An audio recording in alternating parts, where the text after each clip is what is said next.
समुद्र की गहराई से भी ज्यादा गहरा उसमें छुपा रहस्य है। जी हाँ दोस्तों, पृथ्वी का 71% हिस्सा आज भी पूरी तरह रहस्यों से भरा पड़ा है। समुद्र की गहराई में छुपे रहस्यों का पता लगाने के लिए साइंटिस्ट दिन रात मेहनत करते हैं और इसी मेहनत का नतीजा है कि हमें समुद्र के बारे में आए दिन नई नई चीजों की जानकारी होती रहती है। समुद्र की गहराई में दफन कई ऐसे राज हैं जो अब लोगों के सामने आ रहे हैं। समुद्र में चलाए जा रहे तलाशी अभियान से हमें कई रहस्य और रहस्यमयी चीजों के बारे में पता चला है। तो चलिए आज के इस वीडियो में समुद्र के अंदर मिले 10 सबसे खास और अद्भुत चीजों के बारे में जानते हैं। Number 10, dugong. Dugong medium sized marine mammal है। इसकी लंबाई 2 से 3 मीटर और वजन 300 किलोग्राम तक होता है। इसे समुद्री गाय भी कहते हैं। मीट और तेल की वजह से इनका काफी शिकार किया जाता है, जिसकी वजह से डुगोंग विलुप्त होने के कगार पे पहुंच चुके हैं। इनके विलुप्त होने के कगार पे पहुंच चुके होने के बावजूद कुछ लोग अपनी हरकतों से बाज नहीं आते। कुछ साल पहले एक डुगोंग और उसके बच्चे को इंडोनेशिया में मछुआरों ने कैद कर लिया। इन दोनों को कैद करके समुद्र के अंदर ही अलग पिंजरे में रखा गया था। कैद करने वालों ने मदर डुगोंग को जंजीर से बांध रखा था। इसे टूरिस्ट के लिए कैद किया गया था ताकि लोग डुगोंग को करीब से देख सकें। जब डाइवर्स को पिंजरे में कैद डुगोंग को देखने की इजाजत मिली, उसके बाद जंजीर में बंधे इस पुअर क्रीचर की फोटो पूरी दुनिया में वायरल हो गई। फोटो इंडोनेशिया एनिमल वेलफेयर तक पहुंची। उसके बाद मिनिस्टर ने मछुआरे की कैद से डुगोंग और उसके बच्चे को आजाद कराया। Number 9, train graveyard. समुद्र की गहराई में डूबा हुआ जहाज मिलना आम बात है, लेकिन अगर समुद्र में 90 फीट गहराई में ट्रेन के 2 इंजन मिलें तो फिर यह हैरान करने के साथ ही कई सवाल भी पैदा करता है। 1985 में न्यू जर्सी के समुद्र में पॉल हेल्पर ने 90 फीट की गहराई में ट्रेन के 2 इंजन का पता लगाया। डीप रिसर्च के बाद पॉल हेल्पर ने बताया कि दोनों स्टीम इंजन 222T मॉडल के हैं। इनका निर्माण लगभग 1850 में किया गया था। इंजन का वजन 15 टन था, जबकि उस समय इंजन का औसत वजन 35 टन हुआ करता था। आर्कियोलॉजिस्ट का कहना है कि ये दोनों इंजन निर्माण के कुछ समय बाद ही समुद्र में डूब गए, लेकिन ये समुद्र में डूबे कैसे, इस बात का जवाब किसी के पास नहीं है। कोई नहीं समझ पा रहा कि आखिर 15-15 टन के 2 इंजन समुद्र में डूबे कैसे। किसी भी हिस्टोरिकल डॉक्यूमेंट में इन दोनों इंजन का जिक्र नहीं है। Number 8, Silfra, the crack between 2 continents.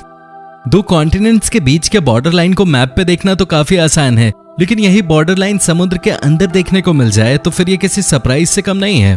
Iceland के थिंगवॉल्वटन लेक के टेक्टोनिक प्लेट्स में पड़ी लंबी दरार यूरोप और अमेरिका कॉन्टिनेंट्स को अलग करती है। सिल्फ्रा का दरार अर्थ सरफेस में पड़ी सबसे बड़ी दरारों में से एक है। डाइवर्स के लिए इसे एक टूरिस्ट प्लेस बनाया गया है। सिल्फ्रा की गहराई 60 मीटर तक है, लेकिन सेफ्टी को देखते हुए डाइवर्स को 18 मीटर तक ही जाने की इजाजत है। इस लेक के पानी का तापमान 2 डिग्री से 4 डिग्री सेल्सियस तक होता है। अत्यधिक ठंड के बावजूद सिल्फ्रा डाइवर्स का फेवरेट अट्रैक्शन बना हुआ है। सिल्फ्रा क्रैक एकमात्र ऐसी जगह है जहां आप 2 कॉन्टिनेंट्स के बीच डाइविंग कर सकते हैं। सिल्फ्रा क्रैक हर साल लगभग 2 सेंटीमीटर खिसक रहा है। Number 7, Apollo 11 engine. नासा का अपोलो मिशन मानव इतिहास के सबसे महत्वपूर्ण मिशन में से एक था। इस ऐतिहासिक मिशन से जुड़ी एक चीज काफी महत्वपूर्ण है। मार्च 2012 में अमेज़न सीईओ जेफ बेजोस की एक्सपेडिशन टीम ने अटलांटिक ओशन में अपोलो 11 मिशन में इस्तेमाल किए गए रॉकेट इंजन को ढूंढ निकाला। नासा समेत सभी का मानना था कि यह इंजन हमेशा के लिए गायब हो चुका है, लेकिन जेफ बेजोस के पर्सनल इंटरेस्ट की वजह से इस इंजन को 40 साल बाद दोबारा लोगों के सामने लाया जा सका।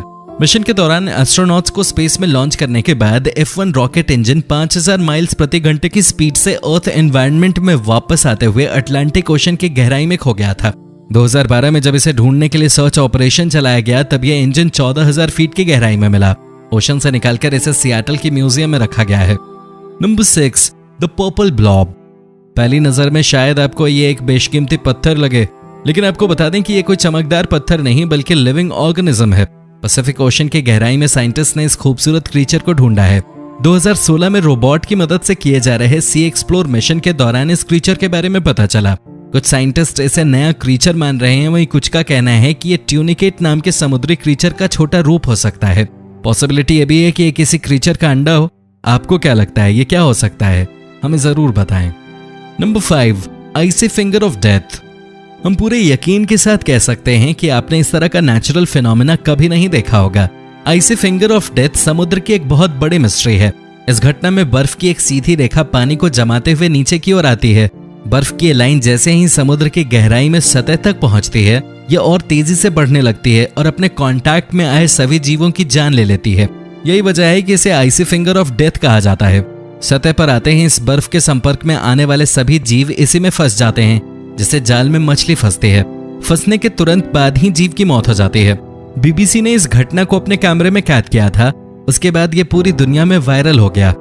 इस फिनोमेना के बारे में साइंटिस्ट का कहना है कि समुद्र के ऊपरी और निचले हिस्से में तापमान में अंतर होने की वजह से बर्फ की लाइन जानलेवा हो जाती है।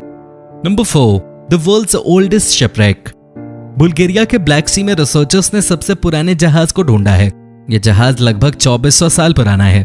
इसे 2000 मीटर की गहराई में ढूंढा गया। इसे लकड़ी से बनाया गया था और इसकी लंबाई 23 फीट थी।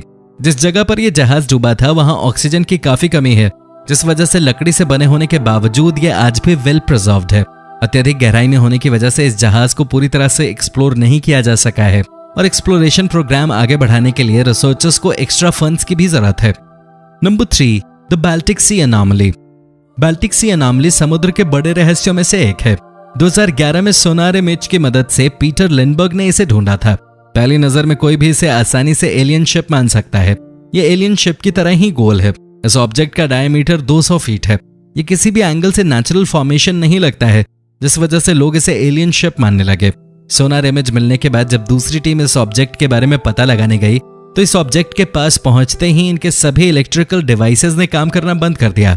उन्हें फोटो और सैंपल के बिना ही वापस आना पड़ा। इस घटना के बाद इसे एलियन शिप मानने वालों के दावों को और बल मिला। हालांकि 2012 में ओशन एक्स की एक टीम उस मिस्टीरियस ऑब्जेक्ट तक पहुंचने में कामयाब रही। उस ऑब्जेक्ट से लिए गए सैंपल की जांच में ग्रेनाइट, नाइस और सैंडस्टोन पाया गया, जिससे ये बात साबित हो गई कि ये एक नेचुरल ऑब्जेक्ट ही है। साइंटिस्ट का कहना है कि ग्लेशियल और पोस्ट ग्लेशियल प्रोसेस की वजह से इसका आकार गोल हो गया। Number 2, SS Gairsoppa. Odyssey Marine Exploration company के लिए 1941 में डूबे एसएस गेरसोपा जहाज को ढूंढना किसी लॉटरी से कम नहीं था। चांदी से लदा हुआ ये मर्चेंट शिप 1941 में जर्मनी के हमले में डूब गया था। इस हमले में 85 लोगों की जान भी गई। डूबने के बाद 70 सालों तक इस जहाज का कोई सुराग नहीं मिला। 2011 में ओडिसी मरीन एक्सप्लोरेशन ने इस जहाज को ढूंढ निकाला। एसएस गेरसोपा समुद्र में 4700 मीटर की गहराई में था। जहाज के साथ ही कंपनी को चांदी का खजाना भी मिल गया। 2011 में एसएस गेरसोपा से मिली चांदी की कीमत $200 मिलियन थी। चूंकि ये जहाज ब्रिटिश सरकार की थी तो चांदी पे भी उन्हीं का हक था। हालांकि ओडिसी मरीन और ब्रिटिश सरकार के बीच हुई डील के मुताबिक 80% चांदी ओडिसी मरीन और सिर्फ 20% ब्रिटिश सरकार को मिलने की बात तय हुई। अब तक एसएस गेरसोपा से 48 टन चांदी निकाली जा चुकी है। Number 1, Antikythera mechanism. Antikythera mechanism को दुनिया का पहला कंप्यूटर माना जाता है। 1901 में रिसर्चर्स ने समुद्र की गहराई में एक एंशिएंट शिप का पता लगाया। इस जहाज से कई प्राचीन चीजें मिली, लेकिन इन सभी में से लकड़ी के बॉक्स में रखे एक सामान ने सभी का ध्यान अपनी ओर खींचा। लाख कोशिशों के बावजूद कोई नहीं बता सका कि आखिर यह है क्या। 1971 में न्यूक्लियर फिजिसिस्ट चार्लम्पोस काराकालोस ने इस ऑब्जेक्ट के एक्सरे और गामा रे इमेज की स्टडी के बाद बताया कि एक कंप्यूटर है जिसे रोमन साइंटिस्ट ने बनाया था। इसका उपयोग एस्ट्रोनॉमिकल इवेंट्स को प्रेडिक्ट करने में किया जाता था। साइंटिस्ट का कहना है कि यह कंप्यूटर लगभग 1800 से 200 साल पुराना है। वीडियो कैसी लगी कमेंट में जरूर बताएं और चैनल को सब्सक्राइब करना न भूलें। धन्यवाद।